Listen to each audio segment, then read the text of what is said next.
Pag-usapan naman natin tinakdang parking zone sa Metro Manila Council.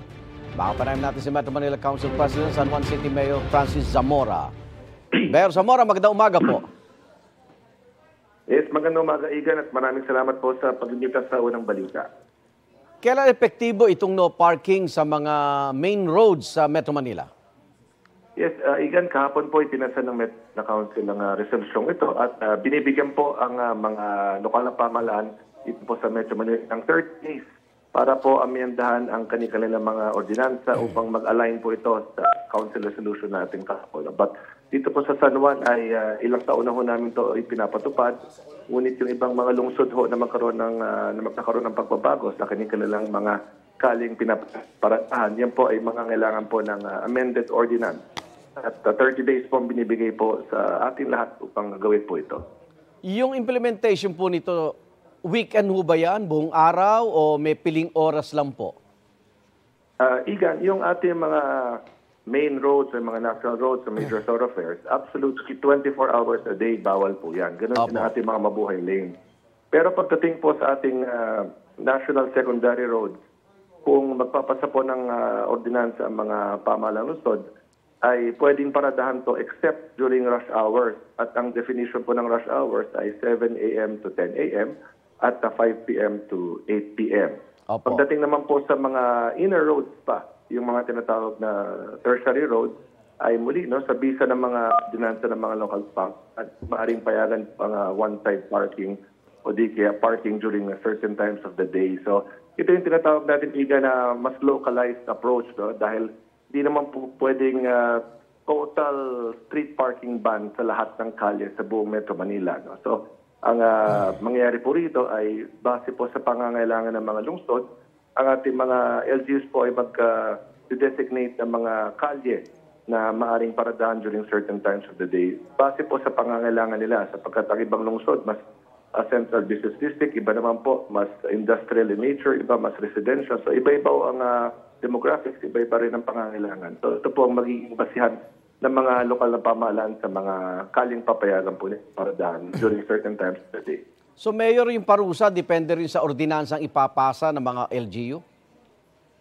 Igan, meron na po tayong tinatawag na Metro Manila Traffic Code. Yan po ay ang pinagmulan release ng single ticketing system. So ito yung ating ordinansa na sinusunod po ng lahat ng lokal na pamahalaan sa Metro Manila kung saan yung 20 common traffic violations, kasama na po dyan ang illegal parking, ay pare-parehas na po ang multa.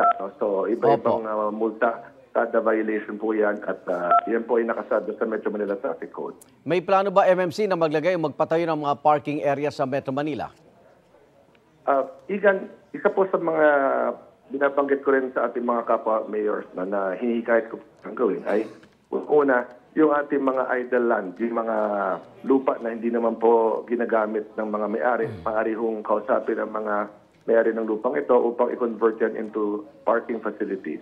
Opo. Pangalawa, kung ang mga pamahalang lungsod ay may pondong sarili na pwedeng ipangtayo ng mga parking facilities, yan naman po ay option din. At pangatlo, maaari pong explore yung posibilidad ng public-private partnership kung saan yung mga lupa ng gobyerno ay maaaring umuha po sila ng private partner na pumuhunan para sa mga private parking facilities. So ito po yung mga options na pwede ho natin gawin to provide more parking spaces for our motorists.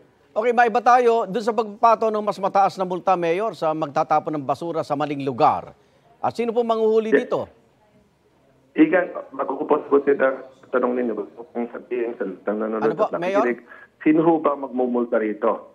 Ang magmumulta lamang ay ang tapon ng basura sa mga maling lugar. Kasama po dyan ang ating mga ilog, ang ating mga creek, ang ating mga kanal, mga drain systems. Opo. At ang manghuhuli po niyan ay yung mga i-deputize ng pamahalang lungsod. Halimbawa dito sa San Juan ay nung Lunes nga po ay inamyendahan na namin ang aming ordinansa at deputize na po natin or we are now authorizing ang ating San Juan Police, ang ating Task Force Disciplina, ang ating Public Order and Safety Office. Ganun din po ating barangay officials at mga barangay tanod. So maaari rin po itong mga LGUs to deputize yung kanilang mga city government, barangay employees and enforcers para mas marami hong sa kalye upang siguraduhin nga ho na walang mag-violate ng pagtapo ng basura sa mga maling lugar na ordinansa.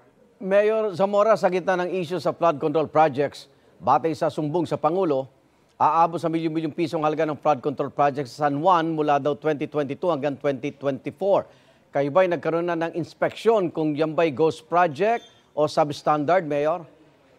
Yes, Igan, I'm proud to say dito po sa lungsod ng San Juan, ang aming 13 flood control projects po ay wala hong multo, wala hong ghost projects po rito, wala pong substandard projects. Nag-inspect po DPWH.